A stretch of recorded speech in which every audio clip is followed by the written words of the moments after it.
Hello, everyone. Today, our topic is full preterism, or preterism, however you want to slice it. The new dispensationalism. Well, what do I mean by that? Well, obviously, dispensationalism is created by a person, John Darby, that basically just takes a bunch of stories and shoves them into the Bible. A story inside of a story. Okay?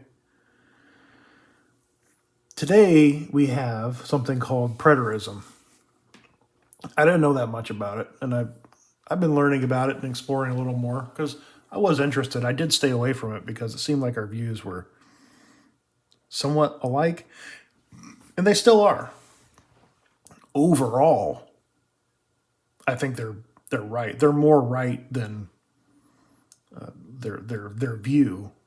Preterism, meaning past, and I think that's accurate. You got to understand that when I read the Bible, it was just I didn't have any preconceptions. I didn't. I wasn't. I didn't go to church when I was a kid. I was unexposed to it. So I just got to read it for what it was. And it wasn't even a year until I found some church to start going to do a little bit of Bible study, but that only lasted a few months. I had told it out there pretty quick once I figured out what was going on. And then I learned something from that too, and so on and so forth. But I stay away from preterism because I didn't want to get any of the ideas. I don't want anyone else's ideas in my head, what I'm thinking. I just want to read it and read it for what it is, rather than being told what it says, which is usually how everyone is taught. And when they're taught like that, they have to really overcome what they've been taught for what it is. But usually, what is happening is you are taught one thing, you look at it differently, and then you find something, and then you read a book, and you're like, oh, yes, this is the answer. And that answer for some people is preterism. And I'm using that name as a religion. So when I use the term preterism, a religion that took the name for past. And just like almost every other church or every religion, they make some really, really good points. And they are correct, again. Matthew 24, you know. But if you just read it, you're going to know that for yourself. You don't need a religion to tell you that. If you just read it plainly, the way it was intended, and that's my opinion. I mean, they write a book, you read the book. I mean, what's the problem? This isn't. It's like that South Park episode where Butters writes that book, and everyone, the Republicans think it's positive towards them, the liberals think it's positive towards them. They think it's about abortion and not abortion. I mean, everyone has their own mind of what they think it's saying, because really it doesn't make any sense at all. That book, it was a joke. This book is intentional, but it's so simple, everyone just doesn't get it. They don't get it. They figure there's got to be more, but there isn't. It's simple. That's the way Jesus, and that's the thing. That's the way Jesus said it was. It was simple. It's easy. It's easy to understand. They don't need to be some rocket scientist. I mean, look at me. I'm a complete idiot, and I get it because I don't have all those distractions. I'm just very lucky, and that's why I'm stressing it upon other people. It's going to be harder to get over yourself and just read it for what it is. It's like a classroom everyone goes into, but there's no teacher there. There's just a book and a note that says, here, read this. Read a chapter a day. I don't know, whatever you want to call it. But then the students start to take over the classroom and teaching what it says. That's not what was said. Words have meanings. And we'll get into that. I don't want to make this a long video, but I do want to tell you that this preterism, when it starts out, it starts out really good. It starts out on a good note. But then they start to go off into this other section. So after all the facts have been laid out, they started with all the Paul stuff. Okay? And they're different. So basically what they do is after they get done with the facts, after they get you in the door, let's say, not that I've been there, but they get you in the door, they get your attention, and then they start in with, all these facts. Now, these facts are exaggerated. They could be accurate. They really could be. But there's quite a few of them. And that adds to the equation that the probability of it being true is less and less and less. The probability becomes less, the more people that play the lottery, the less that are going to win. Does that make sense? Your probability of winning is less the more people play. But they take passages and this means this, and you'll notice they do this. It will say, for example, they'll say the new covenant, New Jerusalem, for example. Okay? It doesn't say that anywhere. It just says New Jerusalem. There's nothing saying that New Jerusalem is a covenant. Nowhere. That's not how it's described. That's just an example. But they'll apply that word to it. And that's what they do. They just start applying words to things. You'll notice another thing. They do it very quickly. There's this guy named Don Preston. And even I don't know I still don't know what he's talking about because he just blah, blah, blah, blah, blah, blah, blah, blah, blah, and it doesn't make any sense whatsoever. It doesn't, but he just throws so much stuff at you. You don't know what he's talking about. Kind of like John MacArthur, he's very boring, but he'll start with more. This is why he's better at it because this is what he starts with a psychological thing. He'll tell you something in the beginning, then he'll drone on about it very boorishly for a while. He'll say a couple words, right, in between to get your attention, so your brain can't really follow, but it could follow what's being said in the beginning. Then you lose interest and get lost. Then he'll say a couple words to kind of keep you going. And then he'll finish, which your brain can keep track of and retain, the part that has been manipulated.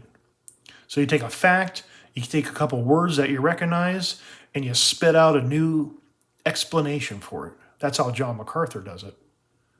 That's how a lot of people do it. But he's very good at it. Preston doesn't do that. Preston just dumps like one of those firefighting airplanes with the buckets of water, and he just saturates you with just nonsense. You don't know which way is up. He'd be a really good defense attorney for like P. Diddy or something, because that's what they do. They just saturate with nonsense. They try to confuse you. But here, they're trying to confuse you in a way that makes them right. And knowing what I know when I look at it, I know that this stuff, that New Jerusalem was just the start. I mean, it's everything. And they just keep jamming it in there. All this information that's not necessary. It may be fun to talk about certain other aspects of it, like Revelation. But really, they're building up to something. So they hit you with some truth. They start taking things out of context and they turn it into something else. And they're building up towards the end, okay? Towards the finale. So at the finale, you'll come to the point, at least they try to, come to the point that they want you to understand. They're not necessarily wrong with where they end up, but they're wrong about how they got there. They're way off point. They're way off point. And I need you to understand that this Bible, okay, this New Testament, it's so simple. It's so simple. Maybe not at first. You got the three Gospels, right? You got Matthew, you got Mark, you got Luke, and then you got John too. Great books. One's not any better than the other one. But if you understand what's going on in these three books and you really read it,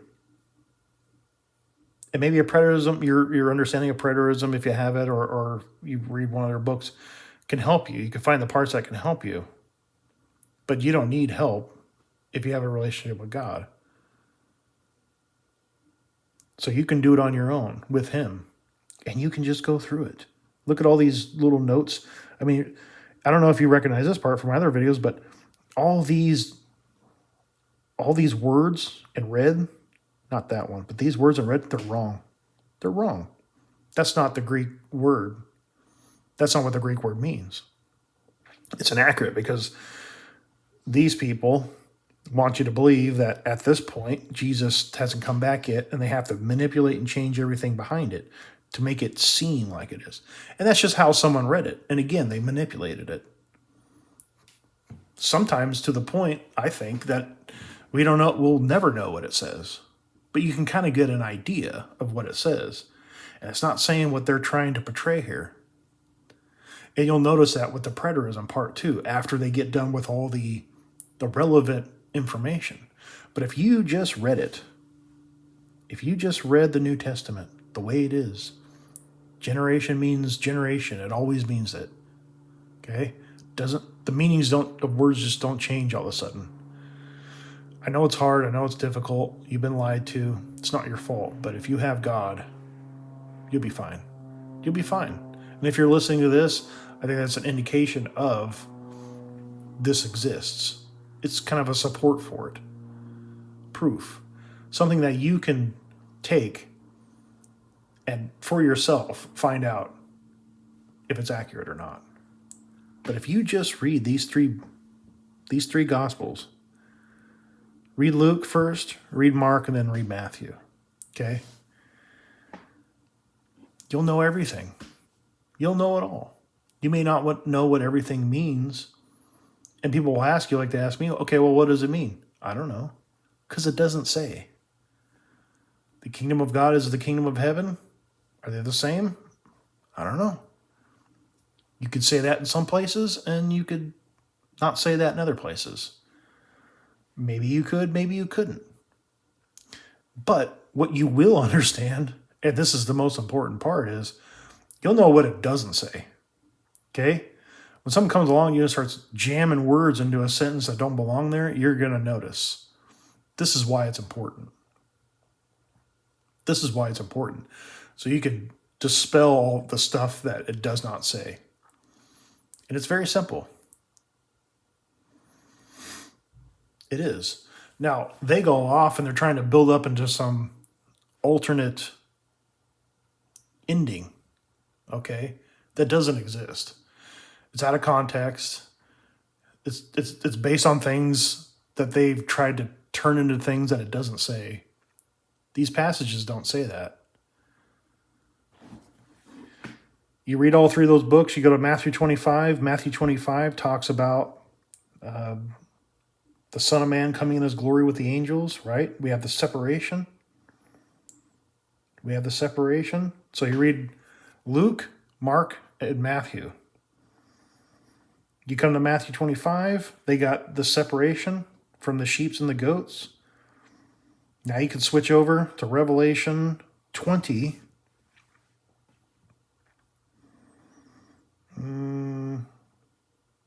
So this is the end. Revelation 20:11. Okay? So from Matthew, the end of Matthew 25, you pop over to Revelation 20, verse 11, and you read it. Then I saw a great white throne. Heaven and earth fled away. Okay? This is the judgment as well. Then what happens right after the judgment? Time-wise, I don't know. It could have taken a second, took it a year, a month. I don't know. But in sequence, the New Jerusalem comes. Okay?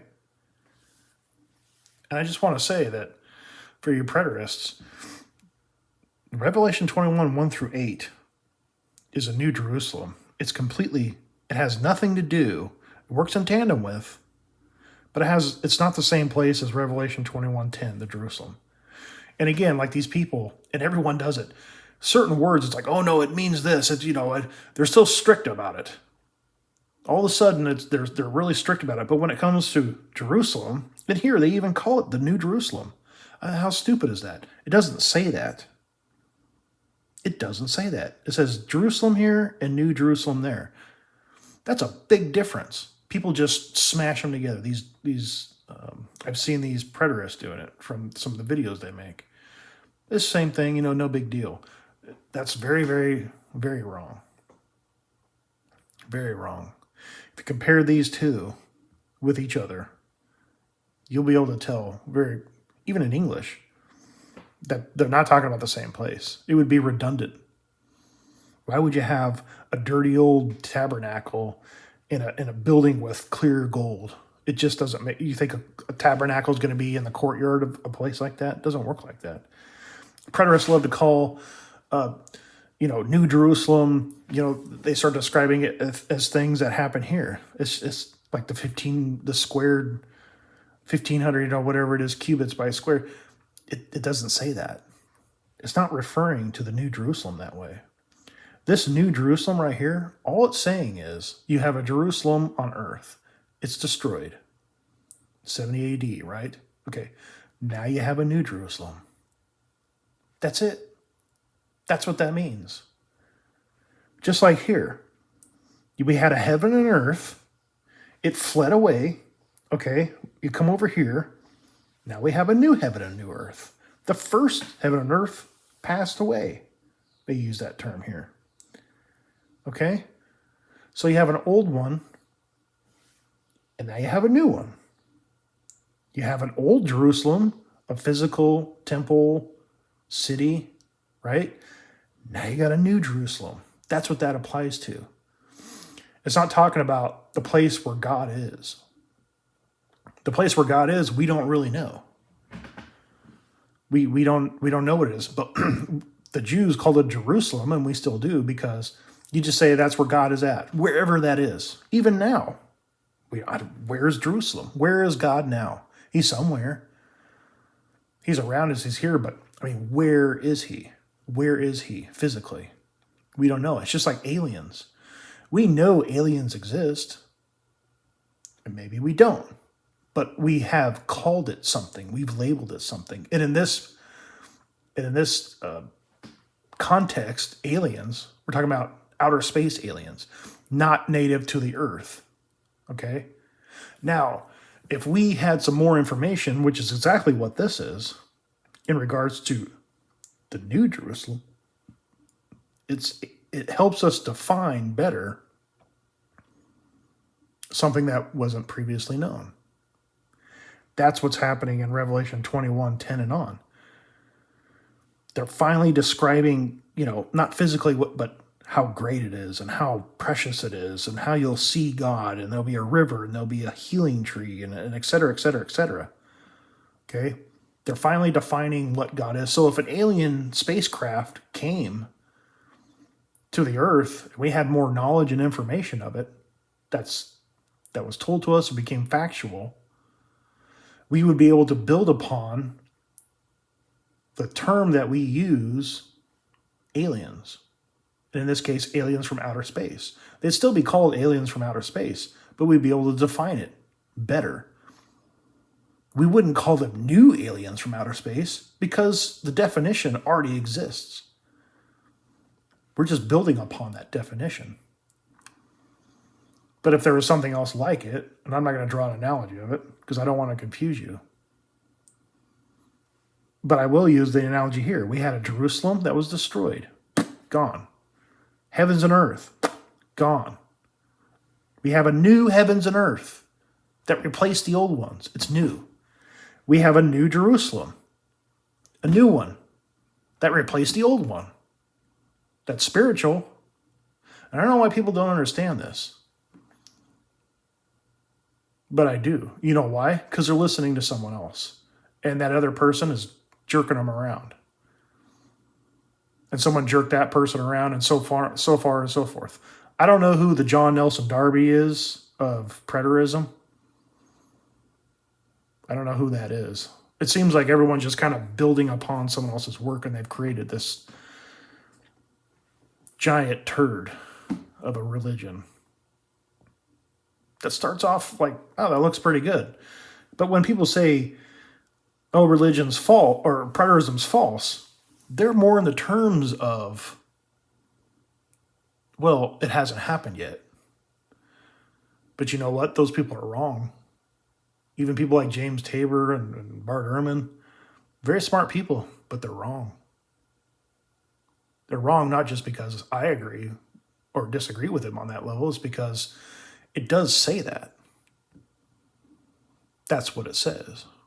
James Tabor is more admirable to it, but Bart Ehrman is not. He's a futurist still. Even though he's an atheist now, he still retains his fundamentalist views for whatever reason, probably monetary.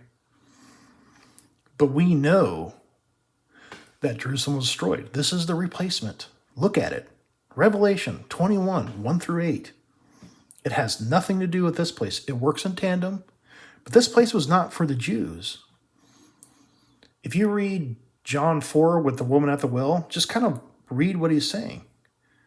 But then when you go to Luke, he talks about the kingdom of God, it's a little different. So that's what they also do. They take, well, the kingdom of God is a new Jerusalem, the covenant new Jerusalem, they just start making all these terms and they just start smashing stuff together. It doesn't work that way. They may be right, but they can't prove it. And they have no problem doing it, which is bad. People don't want to hear what I'm telling you because it's not fun. It's not funny. Okay? It's not cool. There's no dragons. There's no apocalyptic figures. People don't like the fact that it's done. They really don't. And they don't believe in Jesus. Ability to actually do what he said that he did. They try to twist it and turn it into something else, not the preterists. The preterists are opposed to it. They say that Jesus did do everything. But they're completely wrong about what was said and what that means. It's because they're not listening. Again, nobody listens to what God says. How pissed do you think he's going to be when he gets a hold of you? What do you think he's going to do? When you chose to take what he said and turn it into something else and manipulate people with it, whether you intended to do it or not. I don't want to be in your shoes. There's one guy that I've been talking to. He's a preterist, and it's the first book on religion that I've ever read, and it's about preterism. And I'm trying to figure out what these preterists are doing now, and I have in this past week. And that's why I'm making this video. And this is a nice guy. This is a good guy. And he's actually sitting here and listening to me. He still has his opinions, but I don't know. I don't really know anyone that would sit there and listen to an opposing view of who would actually welcome that. And I love him. And I love everyone else too. But I have to be honest with what's happening here. And it's like, can't quite do it. New Jerusalem, kingdom of heaven, could be, but it just doesn't say it. So you can't do it. That's not fun. That's not going to sell books. That's not going to make for a big church. Maybe it will, maybe it wouldn't, but more than likely it's not. And that's just the way it is. I didn't make it that way. That's the way it actually is. You took the 3 Gospels, you read them, you understood them properly, which is quite a feat. Takes some time, but what are you doing? And you love God anyway, right? So you're going to want to. But just spend time with him. Spend time with what you're reading. When you get to Matthew 25, hop over to Revelation 20:11, right? Because they're both a judgment. You see the rest. And then you got the New Jerusalem. This is what exists on earth. When it came down exactly, I don't know, probably around 70 AD, something like that. In sequence, it happens after the abomination of desolation, right? After the stars and the moons and all that cosmic stuff then you have the Son of Man coming. Did that happen a second after, the same day, a year after, a month after, we don't know. But it happened. It's happened by now, I can guarantee you that. Even if you take the 96 AD dating, which I don't think is correct, but by now it's still happened. And that's out of sequence too. But in its proper sequence, the New Jerusalem comes right after the judgment. So all them Jews are gone. They're burning up in hell, I guess, according to what this says. Or they're already with God in heaven and Jerusalem, wherever God is, as defined here, Jerusalem. Okay. But this New Jerusalem replaces the physical city. But it's not physical anymore. It's spiritual. And here it's defined. That's what it's telling you. This is what exists now on earth. This is what is here, like a consulate. Like my wife's from Thailand. She has to go to the Thai consulate. Well, she used to before she was an American citizen. But that's kind of what this is. It's something that exists on earth. And it works together and in tandem with Jerusalem. And it's controlled by God. He even says, the tabernacle of God is among men. I will dwell with them. We're going back to pre-temple Judaism. According to the experts, and I'm not one, and I don't know if it's right or wrong, but God never asked for a temple. He was happy with the tent. He never asked for animal sacrifice, according to some of these people. Right? Maybe it's true. Maybe, I don't know. They created the city. They called it Jerusalem. They created the temple. They created all that stuff. But when the New Jerusalem comes down, boom, it's a tabernacle. It's described as a tabernacle again around that person. He's going right back to it. Nothing about animal sacrifice. Nothing about, Sabbath, stuff like this, right? I mean, this is it. This encompasses everything. But then people get to this, well, how can you say that, there's no more, well, read it in Greek. Read it in Greek. Parts like, I saw the holy city. Well, this is ado. That the Lima, Paro, Harao. But it's ado. But the Lima is Harao. I perceived, I woke up in the morning, I went out to the buffet, I grabbed my plate, I got some eggs, I opened up the bin for the sausage, nothing there. I perceived, I saw that they were not there. I know that they were there, but there isn't any more. Went over to the next one, I want to get some bacon. Gone. I know it was there, but I perceive that it's not there, right? That's kind of what it's saying. No one here is describing anything. The only part, again, I perceived the holy city, New Jerusalem. He didn't say I saw it. This part where, and everyone gets, I don't know why, coming down out of heaven from God, made ready as a bride, not the bride itself. Here, come here, I will show you. And this is Dex, I forget. Decarudo, I don't know what the hell it's called. So I will show you, I will visually show you the bride, the wife of the Lamb. I'm not going to get into that. But you see these differences here? Check it out in Greek. Look at the words. It takes time. If you really care, you would look. You would want to know. If you want just your opinion, then fine. Go ahead. Do you want to tell God what you think it means, or do you want to hear what God has to say, what it means?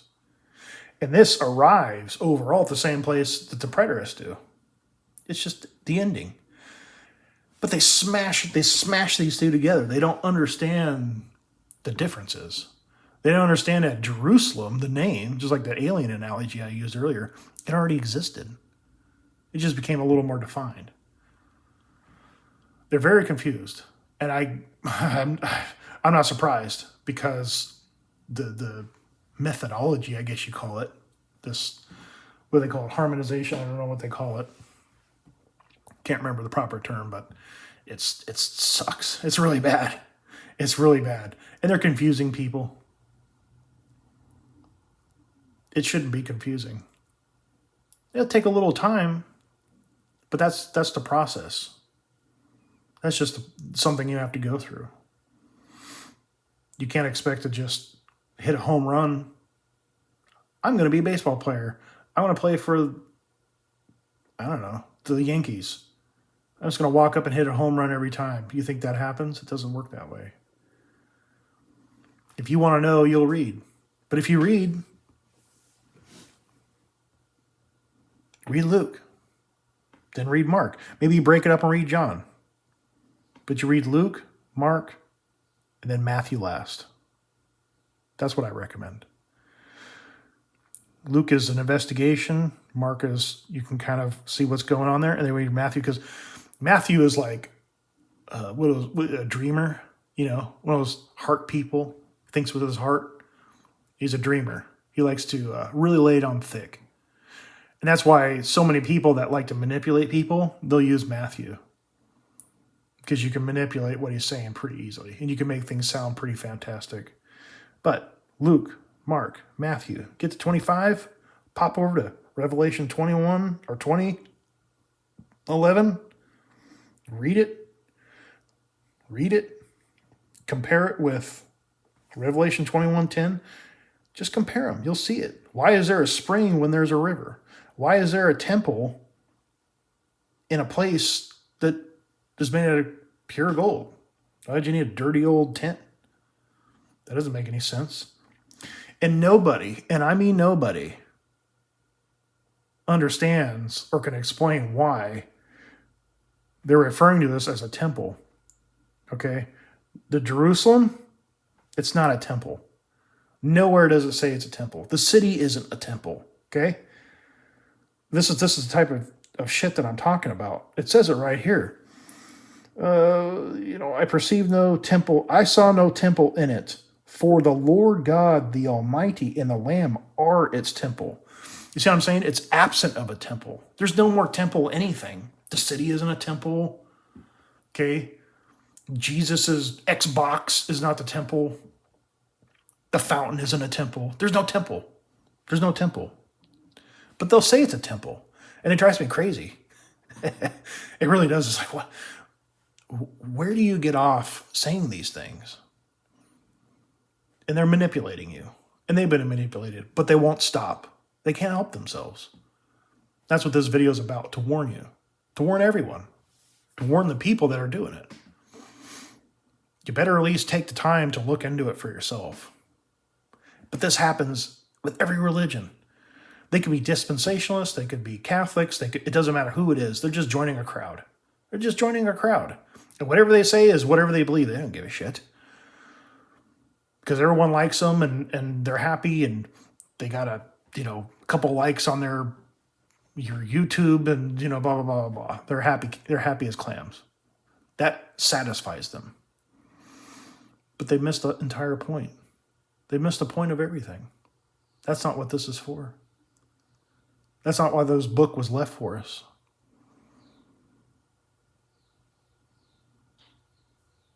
These words have meanings.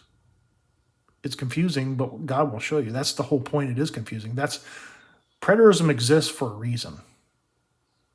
Okay? It exists for a reason. God knows about it. I'm pretty sure. And that's to fool people, to allow people to be fooled. It's like, if you want preterism, I'll give you all the preterism you can handle. Have fun. Bye. See ya. I don't know you. Because if I did, I wouldn't lead you to that. Maybe, right? Maybe I would for a while, but then just till you got it, and then I would say, okay, now get out of there. You learned your lesson. We don't know. Everyone's different. But that's why you need God. That's why you need him. Because he knows, you don't. He knows, he taught me, and I still don't. I know a lot more than these other people. And what I mean by that is, I know not to do what they're doing. I know better than that. I got a lot more respect for God than that. Most of this stuff boils down to a message. These books were written in Greek. And crappy Greek, too. Wasn't even classical. It's like, street thug Ebonics Greek. The events happen in either Aramaic or Hebrew, if any of it ever existed, because they can't stay out of trouble. So God had to punish them. So, I mean, their culture was taken away from them. We don't really know what's going on. Adam is a Greek name. It's not a Hebrew name. Moses, that's not a Hebrew name. That's an Egyptian name, right? So we don't really know. There's so many. We're talking about thousands and thousands of years of history. You're not going to figure it out. You're not going to figure out what's in the New Testament. You're just not. And you don't need it to. You don't need it to. All you need to know is that there's a God, and he sees you, and you get to know him, and he will guide you to where you need to go. That's it. That's how simple it is. You smoke, you don't want to smoke, you take your cigarettes, you throw them in the trash, boom, you're done. That's it. You quit. You made the decision. And it's the same thing here. I'd highly recommend that anyone that starts reading the Bible just stay in the Gospels. And stay there for a while, a long time, until you think you really got it. Took me 3 years. I read the New Testament, the Gospels, over 100 times, probably 120 now. And I'm not going to read any more books on religion. I did it as a favor. I like the guy. And I was interested. Selfishly, there's always a selfish reason. I wanted to know more about it. And the more I learned, the more I disagreed with it. It's those disagreements that I've been through before that when I go back into the Bible, I say, yeah, see, right here. Kingdom of God, New Jerusalem, doesn't say they're the same place. Doesn't say it. That solves that. And you learn more and you go through more, right? Just like making these videos. I'm doing it for some people who actually, I'm not saying people don't care about God. They've been lied to, okay? It's being a human. They're just caught up. That's just the way it is. That's the way it is with everything. But for the people that say, I want to know exactly what God said, you can go to him and ask him. And he'll show you what you want, what he wants to show you. And there you go. And you'll be satisfied. I know everything, but I don't. But it doesn't matter. It's like a chicken and egg thing. I don't know how to describe it. It's fine. It's fine. And it's the greatest thing ever. I don't even work. I'm retired. I was a truck driver I own a business where the dishwasher, according to the city of Portland, the minimum wage was higher than I was making after 10 years driving a truck. Okay? And I'm taken care of. Why? Because that's what he wanted for me. And now I'm making videos, which scares the shit out of me because it's like, what if I'm saying something that's wrong and I don't want to be wrong. But I'm insured. He's got it. And that's just the way it is. But the second you or I or anyone else starts making their own decisions about what they want to see or hear, and I have these same ideas and views. There's things I'd love to see. I'd love for Jesus to be the last sacrifice ever at that temple. Maybe that's true, but can't prove it. You can't prove it. Jesus was killed on a Thursday, a Wednesday, a Friday. Which one was it? I don't know. Can't prove it. You can't prove it. Doesn't make it false. You're just not going to get an answer. That's the way it is. Doesn't really matter. Focus on what matters. And that's prayer. It's constant and it's forever. Just pray and he will guide you. He's got you. No need to be afraid.